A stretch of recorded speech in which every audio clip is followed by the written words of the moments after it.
Ladies and gentlemen, welcome to the third part of the Eyes of a Spore Companion Podcast titled Jacob's Ladder, a very important biblical reference in Genesis. We left off on chapter 8 and are now moving on to chapter 9 titled Sour Grapes. Throughout this episode, we will witness the true Abrahamic call to adventure, the critical points of the novel that really make it a true story of introspection. If you haven't watched episode 1 and episode 2, you could go back on youtube.com/@ Kyle Johannesson. That's my channel, and you could see episode 1 and 2. But without further ado, let's get into it. So now we move on to chapter 9, which is titled Sour Grapes, and that is in reference to what's going to happen in this chapter. There's no song lyrics. Sorry about that. I know you want my playlist. But anyways, so the chapter begins 8 weeks after John's confession, and he's still thrown off. He's pretty much scared by it, almost like a PTSD mentality, to the point where he could just close his eyes anytime and be in that exact moment when he and Victoria had that awkward interaction. But John still hasn't given up. The fact that he's become more grateful that he was given the opportunity to actually feel something for the first time in his life. And although he continues to eat at the same tavern each day and goes back to his life, this experience has primed him for more opportunities. And John metaphorically has to fall off the horse in order to become the damn horse jockey. So time goes on, and John's going back to staring at objects and certain things that are going on, and he looks at the old bakery across the street, and something is continuing to be constructed, and everyone at the tavern guesses what it will be, and there, will it be a bakery? And it becomes a little bit of a game, and people just try to guess what it is, and they don't want to ask whoever's building it because that would ruin it. They have to make fun in Independence, Missouri. It's 1850s. There's no social media. So John returns back to the tavern and that night, and is once again greeted by George, who surprises him with an invitation to Samuel and Victoria's wedding on the 12th of September at the Independence Chapel, which historically did land on a Sunday. I went to the calendar when I was looking up the year and the Gregorian calendar at that time. So just in case you want to look. So John's like, wow, so they got the chef hand-delivering invitations. And George explains that this is the only hand-delivered invitation since Victoria cannot sneak it past Samuel, which just opens up a lot of questions. First, how does Victoria think she could smuggle an invitation, but somehow have John accept the invitation and show up to the wedding without Samuel knowing? Strange thing. I wrote it like that just to throw some people off. Sorry about that. But it's also to the point that Victoria is just naturally so naive, to the point that John thinks he wants to attend the wedding, and even a couple that he pretty much objects. And how does Victoria know that John and George know each other? All questions that haven't been explicitly answered. But it's just a strange thing, and it's written to be a strange thing about how John pours his heart out and thinks he's in the middle of the greatest love story of all time. And Victoria's just like, oh, well, you could still come for an appetizer and still, listen to the wedding bells. And I don't blame Victoria, because Victoria doesn't feel what John feels, but it's just like, get the message. So although John claims he's over Victoria, he still shows signs of his fault. Thomas notices every time George says the name Victoria, John subconsciously takes a sip of whiskey during that night. So John drunkenly wanders into the old bakery and sees a sign on the floor that says Eastern Luxury Tailor and Dressmakers, a Lynch company. So John, if you didn't catch that, John walked into that bakery shop across the street and he was like, what's happening? And sees that it says Eastern Luxury Tailor and Dressmakers, a Lynch company. Sees a sign on the floor that's about to be hung up. And he realizes that Samuel is going to bear hug John's shop. He'll try to undercut him and try to take away his business.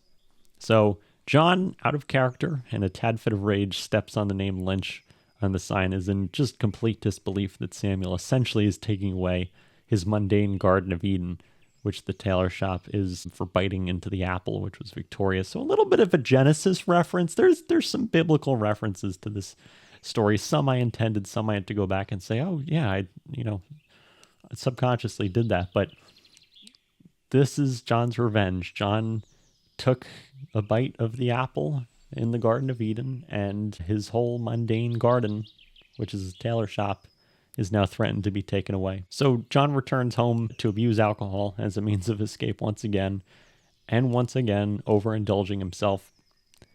And the most depressing part, he states he prays that Victoria was just a dream, because at one point she was a dream in another light. And then he has this reoccurring dream where he is ankle deep in sand, symbolizing that his dreams are drying up, almost foreshadowing an Exodus-like scene of being pulled into the desert. Again, another biblical reference. So the next day, the tailor shop sign for Sam's shop is erected.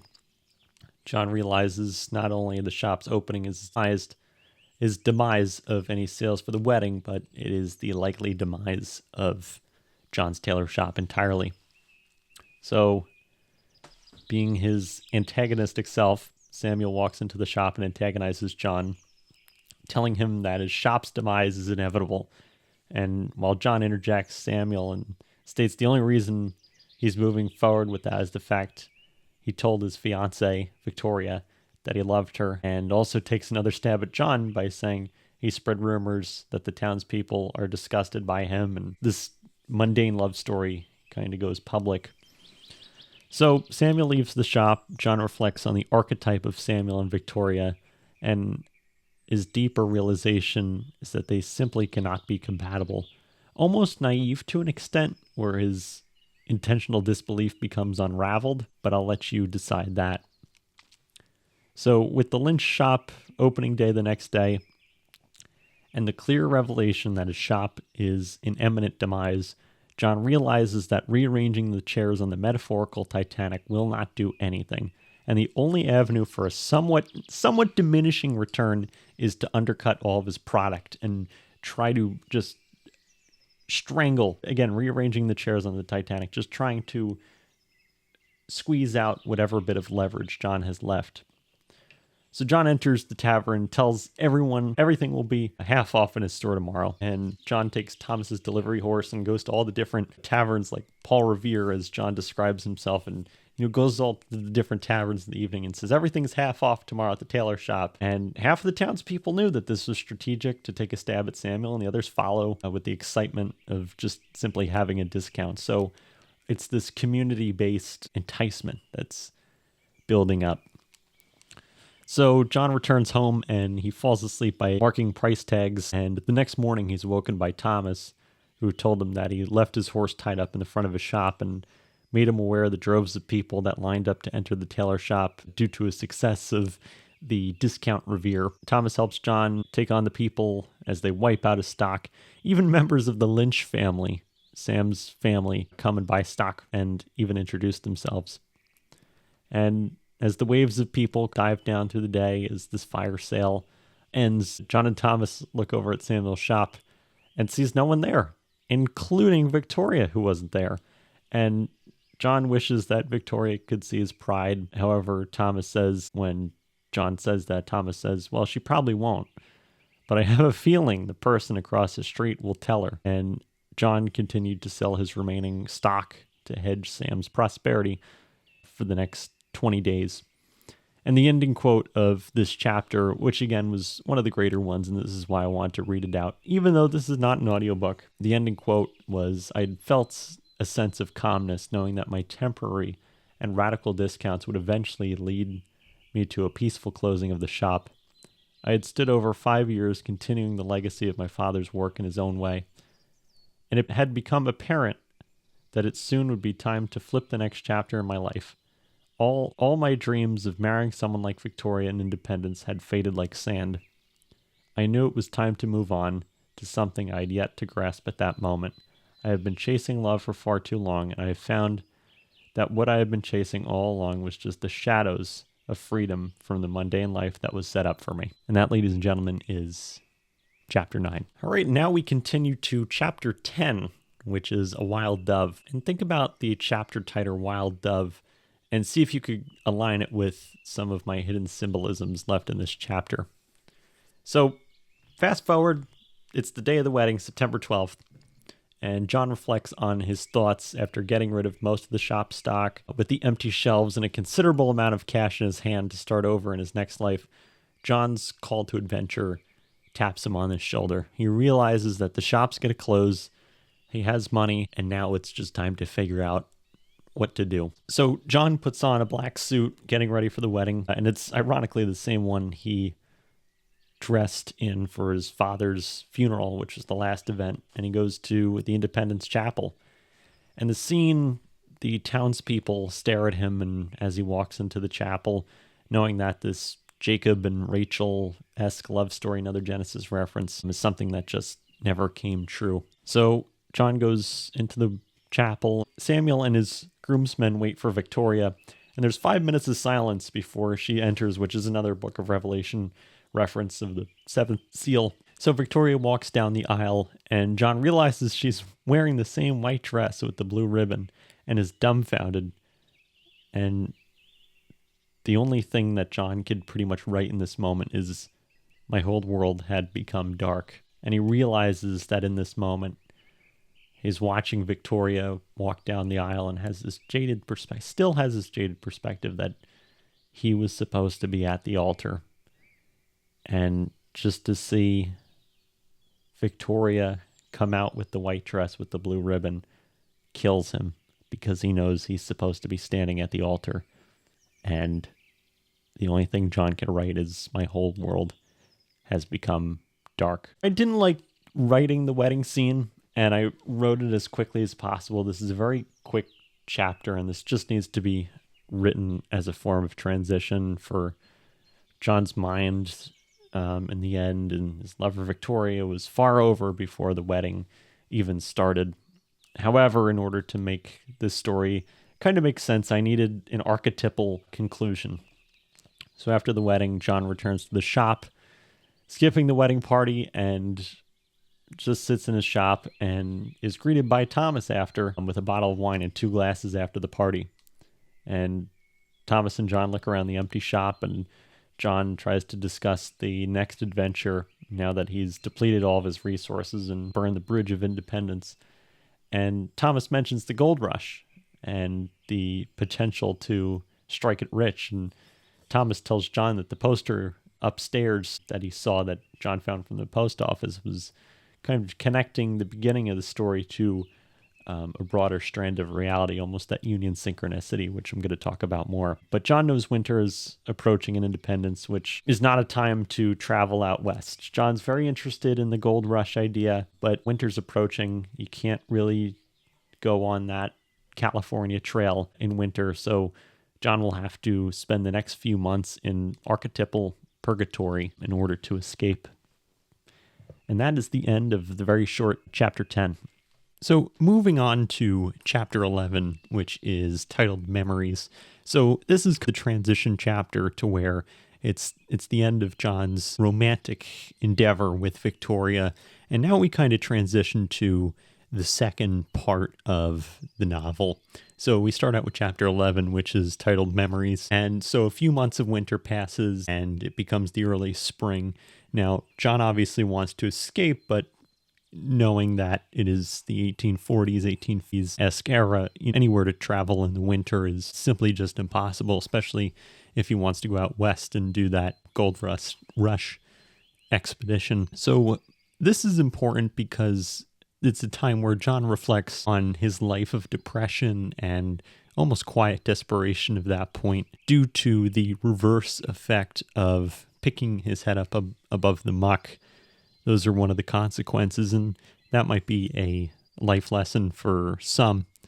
So during the winter months, John pretty much has liquidated everything left in the shop with nothing to do pretty much but sulk over Victoria with the small opportunity at finding hope in the gold rush. This is his Hail Mary, kind of in a sport term, where he just says, while everything failed around me, the only thing I have left is to stare at this mythical gold rush poster and almost worship it for a little bit. So he moves on and does that. During this transition period, John meets a man in the tavern, as he frequently kind of goes back and forth during the winter, and he meets a man in the tavern who sells him a map which has small pockets of California that are not really been touched by human interference in the gold rush, almost kind of like shortcuts. And the map also hypothetically leads John to a quicker, more efficient path. And not to info dump on the historic background of the gold rush, and you can look into it and kind of compare the historical accuracies or inaccuracies, but the map on this path is essentially a shortcut, and it offers John an opportunity to get away from the traditional paths that a lot of the people go on, which can potentially lead into issues. Almost a bit of a shortcut, so that's why he picks up the map. So then we move on to March 12th, 1851. John sells the last bit of the tailor shop inventory and ironically discovers the last bit of blue ribbon left in a drawer that was previously used for Victoria's dress. And I know I teased what all the blue would mean and what's the symbolism of the blue ribbon and the blue river and what's all this kind of thing of blue. And I figured since we're pretty much right in the middle, I figured it would be time to share it. So essentially what I tried to do with the color blue is it is a metaphor for Victoria's eye color. And that's kind of her inner beauty that John wants to attain. And anything he could pull out of that blue, whether it's a ribbon or whether it's dreaming of a river, it is Victoria's inner soul kind of coming out towards John. So that's what the blue means. So anytime you see blue in the book, in the novel, that is a reference to John's inner desire for Victoria, just as a little hint. So after John finds the last bit of the blue ribbon, he decides to visit Victoria and drop off the blue ribbon. So he walks right past into the Wright mansion and sees this kind of ghostly sight. It's after the winter. Nothing's really been kept well. It almost looks ghostly. It's the ghost of the former past of John's hopes and dreams. And you could even say, and this happens a few times in the novel where John's perspective was jaded originally. He saw this lighthouse, Great Gatsby vision when he looked at the mansion in the first few chapters. And now we're moving on to where John sees it in a more plain perspective. And he sees it not only where it's after winter, things haven't really started to bloom yet, which is another metaphor, but John sees this ghostly mansion. Then we get into this. So it really wasn't important for John to see Victoria, but the last piece of merchandise, which the blue ribbon happened to be, is essentially the closing chapter for John. This is all of his life's work. This is his father's life's work with this tailor shop, and the last piece happens to be the thing that technically closed the shop, if you were to follow it in that light.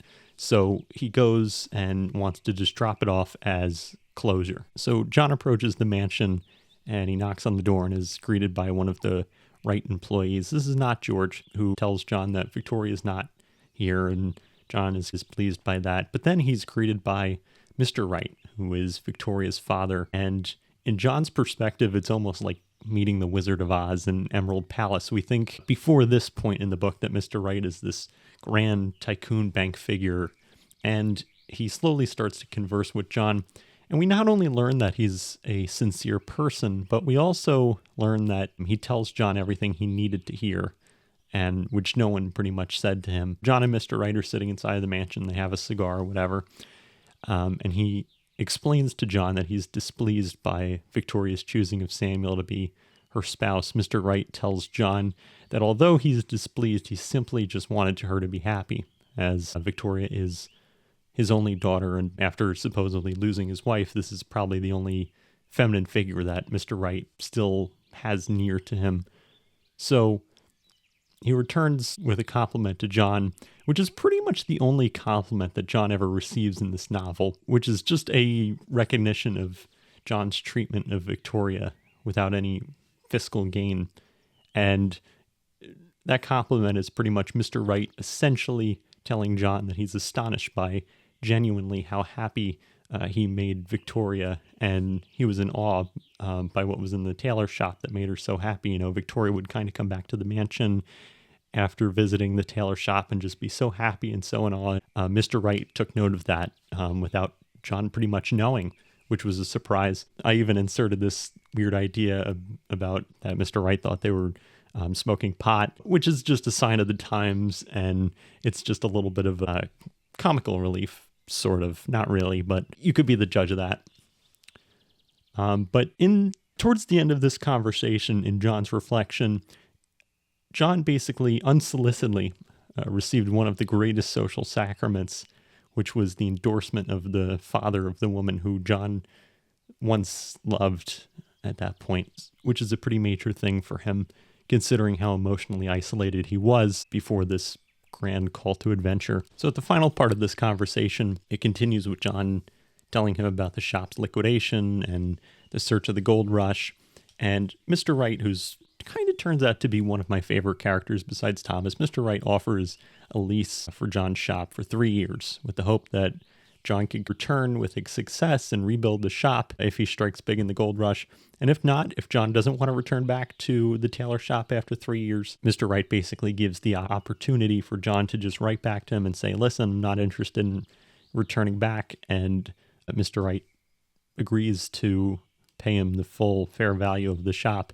So it's a real handshake agreement. I don't explicitly state why Mr. Wright does this in the novel, but think about kind of why he would do this. He understands that this tiny little totem that Victoria worshipped for a while is something that just made her happy, and no matter what Mr. Wright tried to do, he can never match that, and Mr. Wright kind of scooping that up, that might be symbolic. So I'll let you think about that one. I'm not going to break that one fully down for you, but just think about it, even if you have to pause the podcast. So with a newfound perspective that John was finally doing something right, he finally had someone to say, you did a good job. Even though things didn't work out, you didn't do a good job. But Mr. Wright's words concludes this chapter, and when John returns back to the tailor shop, he writes this beautiful letter to Victoria, which can be found on page 108. I'm not going to read it. I encourage you to buy the book. And, that's kind of the letter. And then something also I wanted to add, a lot of people ask me on page 106, there's this handwritten letter that I put in a page, how was that done? It was actually done with a Canva font. I tried to do the old way, which was me actually writing it out, but I can't match the handwriting that a lot of these people had in the 1850s, and my handwriting simply just wasn't going to match it. So I did find a font actually that met on par, and I got a lot of compliments from including that in the book. So if you liked it, there you go. So the next morning after that, John gives the letter to the postmaster, hands off the keys over to one of the Wright's assistants, and ventures off into the unknown, that call to adventure. He goes into where he didn't think he would end up, but where life took him, essentially. A very quick chapter, but very important chapter because it concludes John's story in Independence, Missouri, and pushes him on to the unknown, that distinct call to adventure, as I continue to reference. So that is the end of chapter 11. So now we move on to chapter 12, which is called Address Unknown. This is where John goes out, he leaves Independence and goes out into the unknown. The chapter title, Address Unknown, is a nod to the Ink Spots song, which honestly, I'd rather have you listen to that song than bear me explain this chapter. I'm going to make this chapter analysis very quickly. Again, I don't want to describe the book play by play. I encourage you to read the book before you listen to this podcast, but these are one of those things, it's like Victoria and Samuel's wedding. It's one of those things I just have to write as a transition rather than really, deep down analyze it. So chapter 12, like I said, is essentially a transitional chapter where John's mind is open to the Great West, and he almost reflects on his life in a more outside perspective. And almost like the first days of Moses and the Israelites going into the unknown, which is an Exodus reference. This is John's venture out into the desert for the first time, both literally and metaphorically. So John follows this map, and for those who are very interested in the historic accuracy, I did end up finding a very simple trail map of the California Gold Rush, the Mormon Trail, etc., all the things that are mentioned throughout this novel. And I'll put that on the screen if I could find it and I could remember to put it up there in editing. But although I wanted John in this story to simply magically teleport to the next location, which is coming up, I had to try my best to make it interesting. However, John does get a bit of a dose of reality. That's the most important thing in this chapter. The path to California to him is being a stranger in a strange land. The people he meets during his stops are very simple, blue-collared people who are simply surviving and lacking some of the eccentric thoughts that the ideas that John keeps in his head.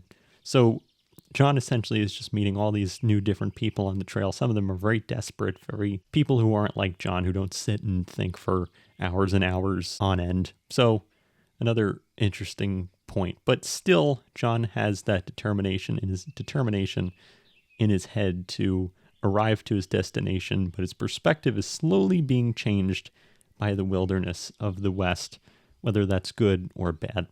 So that is chapter 12, Address Unknown. So now we move on to chapter 13, which is Hope of Deliverance, and that is a reference to a Paul McCartney song. Go listen to that. I would read this chapter, though. Don't just listen to the song. John continues on the Mormon, technically Oregon Trail, and he now continues to really uncover the diverse people and personalities that he's encountered, including the unique experiences of the Mormon migration, which subsequently was at this time. And although John is not a Mormon, John is taking a more of an outsider's perspective and appreciating merely the difference in personality rather than being critical. And I know kind of this Mormon migration was very controversial back in its time, and still Mormonism tends to have some sort of controversy. I don't explicitly, state an opinion on Mormonism. I essentially, I steer clear from really talking about any sort of denomination of a religion like that, but I simply, throughout the novel, have John's perspective of Mormonism during the trail as a background thing, and expresses John's personality of looking at the flowers and really not picking anything, if that makes sense. And so as he continues, an important thing to mention is kind of the semiotics of John's ambitions to take the shortcut on this trail. As I mentioned, his map had all these different shortcuts, and take note of the semiotics of that. It is clear to reveal that even after his map was stolen from him, he's still looking for shortcuts to paradise, which can potentially make him be even farther from where he's supposed to be, hypothetically. However, that will slowly be revealed later, and just it's something to take note of. John's metaphor of cutting paths in that case. So, continuing his journey, he winds up in Fort Bridger, which he describes kind of as purgatory for all the lost souls that he encounters. And John is almost acting like he's in Dante's Inferno moment, where he is overlooking the empty souls. And it's important to understand that most of these people historically would be returning home in this case with very little or essentially sick and tired of traveling. So still, even as his map is stolen, John continues to look around for shortcuts and is told by soldiers at Fort Bridger that there are guides to help him cut through certain aspects of the trail. This is where John gets it wrong. He starts to do shortcuts, and that may potentially be his downfall. So John goes to Fort Bridger. He spends a very short time because he's really getting the perspective, and this is Fort Bridger historically is almost like that halfway point, and you can look into the historical accuracies of it, but he almost treats Fort Bridger like everyone has the plague. No one's motivated, everyone looks tired, and he says, this is not where I want to be. He doesn't even stay there for the night, and he just continues off and says, okay, I'm going to go try to find one of these people that will give me a shortcut. So then he continues on a path and sees men with a horse and buggy, and he thinks to himself, okay, these are the people who are going to help me get to this shortcut. And unfortunately, the dangers of the Oregon Trail and the California Trail, John ends up being robbed by bandits, and John is kind of in this hostage situation. And however, John does successfully get away. He grabs his satchel, which was on his horse, and John just runs deep into the woods and just literally dodges a bullet. But unfortunately, the horse that he was riding with through all this time ended up getting killed. But John runs into the woods successfully and just keeps running. And I really describe that emotional of John, who's probably never been near gunfire in his life. He's running and he just keeps going until he sees no sign of bandits. So obviously he doesn't go back to the spot where he was robbed, but he simply just follows the setting sun and says, okay, well, that's west. So he just goes west. No real compass on him. And then eventually he discovers a river, and he was like, okay, I've been going for, a while, and he drinks out of it, and he comes up with the genius idea to follow it in hopes that eventually it will end up either in some sort of lake or some sort of civilization. And honestly, he should have probably just built a house at this point and started panning right there, because things start to take a little bit of a twist. But John does that. He simply follows the flowing river in hopes to find something. And that may be a decent survival skill for someone who's obviously hasn't had any experience with survival. But he does that. So John continues to walk until the night falls, and then he's met with very heavy downpours, which is quite rare for the region he's in, but with no direction, sun is starting to set. John ends up finding the small cave near the river, a very empty, shallow cave, and that's where he stays with the hope that the rain will pass, and then he'll continue forward. So just remember, as we move forward, John is not the sharpest tool in the shed when it comes to basic logic, when it comes to the unknown. And this is kind of where divergence of my personality and John Vurduct's personality happened. A lot of people say, oh, Kyle, you wrote this in first person because this is you, and this is a metaphor for your life. And it's not. And if you think I am John Vurduct, the main character, you clearly don't know me well enough. But this is the point where just take note that John is not the most logical person when it comes to basic survival moving forward. And so as the rain continues and as the night follows, John starts to get desperate for food. And he realizes he can't just go out and catch a fish with his hands. So he looks around the cave for some sort of plant or some sort of berries, which is a big mistake. So in the cave, John finds a small cluster of mushrooms and decides to test if they're poisonous. So again, very desperate for food, he takes a very small, tiny piece of the mushroom and waits 10 minutes to see what happens. And so he counts to 500 because it's just an even number for him. And he says, okay, well, that's fine. And then he eats the rest and he feels pleasant. And if you know anything about the effects of mushrooms, John starts to trip, since 10 minutes is a little too short for anything to digest. And he goes on to this mental trip, which takes him very, very far out of his comfort zone, which hence is the Eyes of a Spore title. And now the river becomes gold, and that his desire for the gold rush, metaphorically. And every time the river changes colors, that's basically how John feels, or his desire. It doesn't take a genius to figure that one out, but as he sees the river turn gold, he hears a woman, which is his subconscious desire at this point, and leads him down the golden river in this voice. And I don't identify who the person that calls him, or if it's a familiar voice, but it just says, you're going to be clear, which foreshadows the ending of the book. That doesn't give it too much away, but if you read the end, you'll understand it. So the lady swims in the river faster than John can go, which symbolizes the inner desperation for love, and then goes completely dark due to, hypothetically, the psilocybin overwhelming his body. This is a very interesting scene. There's a bunch of symbolism. I've been asked so many times why I wrote it this way, and how things turned up, and why the river, and why the mushroom, and why is it called Eyes of a Spore. And I don't know exactly if I could articulate all of that. All right, so I'm going to spoil the second half of the book in order to get this point, because this point's very important. And if you're still listening to this, we're a little bit 3/4 into the book now, and into this companion podcast. So I think if you listen this far, you should get the best details and not just skip to the end. So this is basically how I articulated Carl Jung's union synchronicity theory. And for someone that just said, oh, Kyle, that you just went way over my head, I don't understand what you're saying. What's union synchronicity? So you could kind of look into it, but essentially it is the theory that the narrative world and the objective world touch every once in a while. The best sort of analysis that I could give you, the best kind of example is, let's say you're looking through your high school yearbook and you see someone and you say, oh, wow, I haven't seen that person in a very long time. And then you put down the yearbook and you go out to dinner and boom, you see him, sitting across from you. That's kind of that union synchronicity. And this is the ultimate transition of John's mind into the next major important part of the book. So if you really want to summarize this scene of John taking the mushroom and going down the river and whatever, consider it pure union synchronicity. And I'll leave it at that.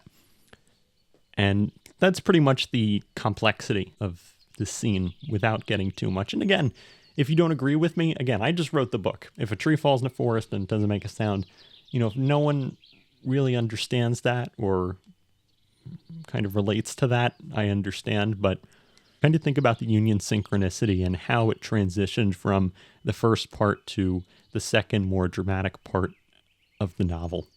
So that's the end of chapter 13, and now we move on to chapter 14. So now we move on to chapter 14, which is called Lost in the Eyes of a Spore. Chapter title is relations to the book title. This is John looking into the spore, and that kind of mushroom thing, Victoria's eyes. Figure that one out. So this is the transition into the second half of the book. And this is the true transition. I've said John, after the wedding, that was a transition, and John leaving Independence, this was a transition, but this is the real transition. And if you read this book already, you know exactly why I said that. So John transitions to the second half, and he's laying flat on the ground. He was washed up after being on the river after that psychoactive experience, and people are looking above him, and they say, who is this person? Let's bring him to Benjamin. John's mentally trying to figure out where he is and what's going on, whatever. Very big experience. So John is dragged into a cabin, pretty much unconsently. And John wakes up and sees this poorly built cabin. And he's by this giant lake where there's these mass gatherings of people. And it's the first hint that John is in somewhere experiencing something that obviously isn't right. And kind of think about when Dorothy goes to Munchkin Land in The Wizard of Oz. This is the feeling I tried to portray. And John figures out that he's in a strange place and gets a bit defensive when he meets Robert and Anne, who are the two elderly people who took him from the side of the river or the end or the beginning of the lake. So John, Robert, and Anne all talking, try to break that mental barrier. And John gets the first sign that he's in a very strange religious group, cult, whatever you want to call it.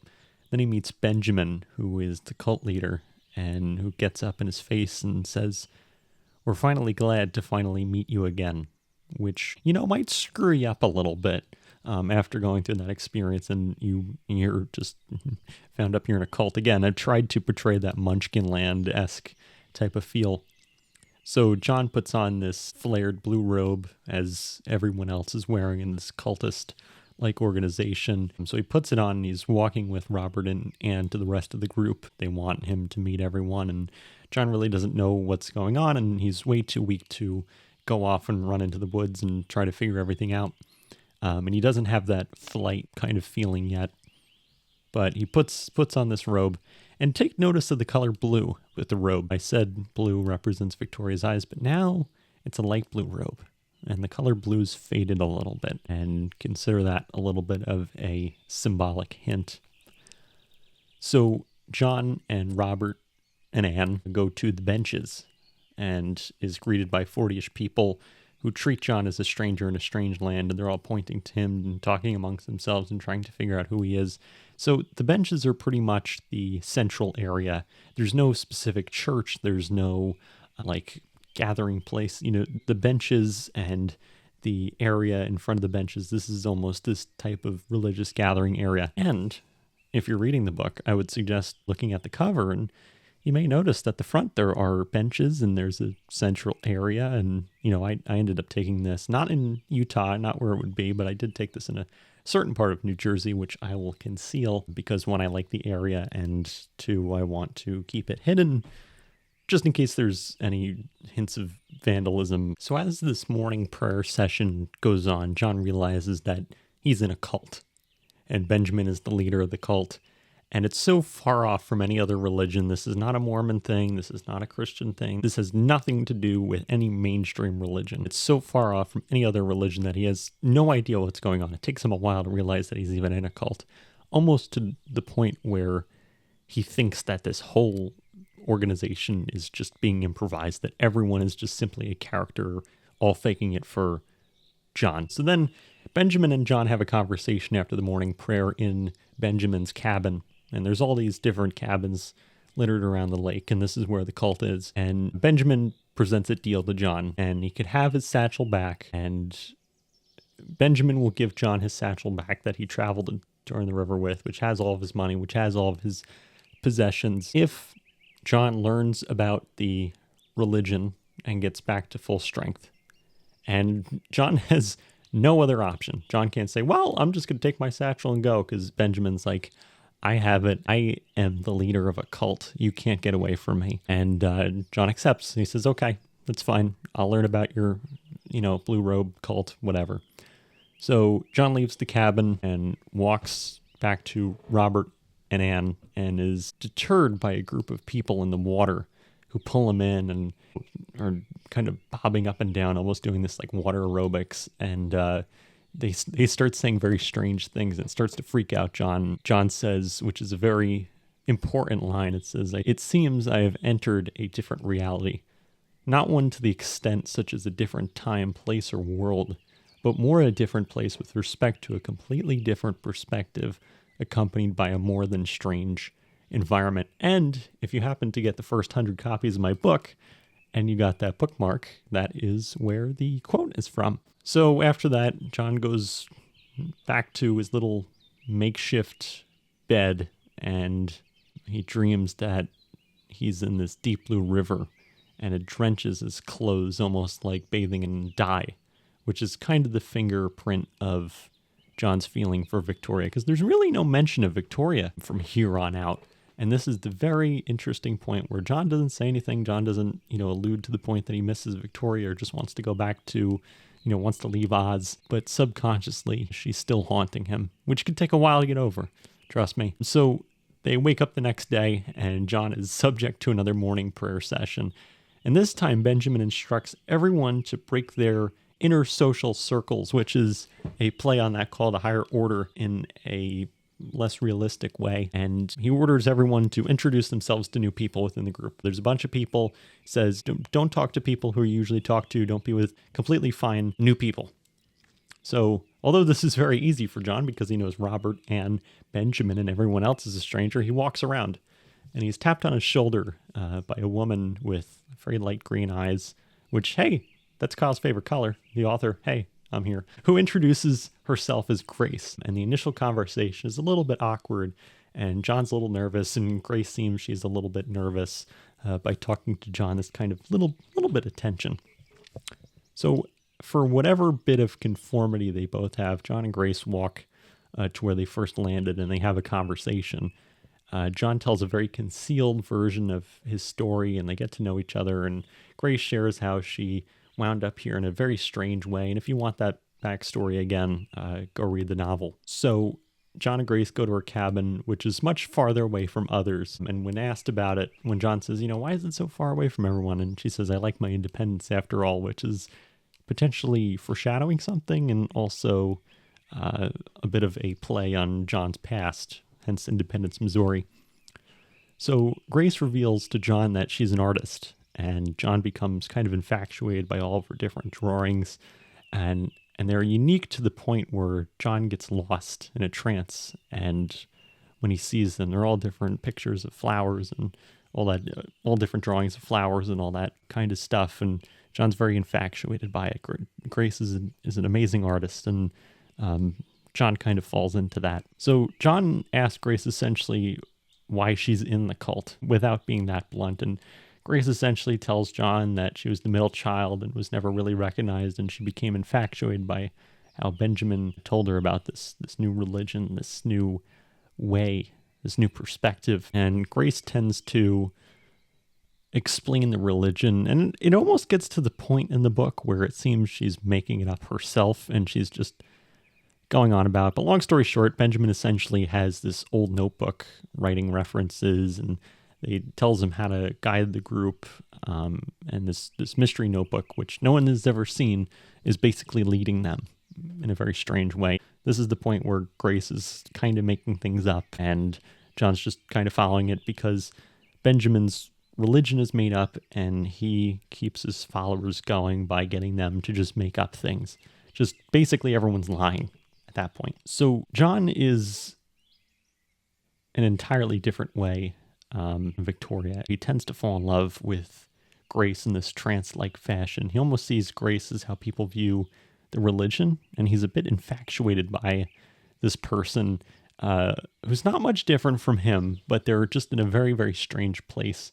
And both John and Grace are very, very far from where they're supposed to be, and that's kind of how I highlight it in this chapter. So Grace opens the cabin doors, and the magical Utah sky is outlined, and although the stars are incredible out there, and John's never seen stars this bright compared to Independence, Missouri, which has a lot of light pollution, John simply cannot seem to stop looking at Grace the whole time as they're being presented with these amazing stars outside. So this chapter ends with John yet again awake in bed, knowing that he has fallen in love in some strange way all over again in a much different perspective.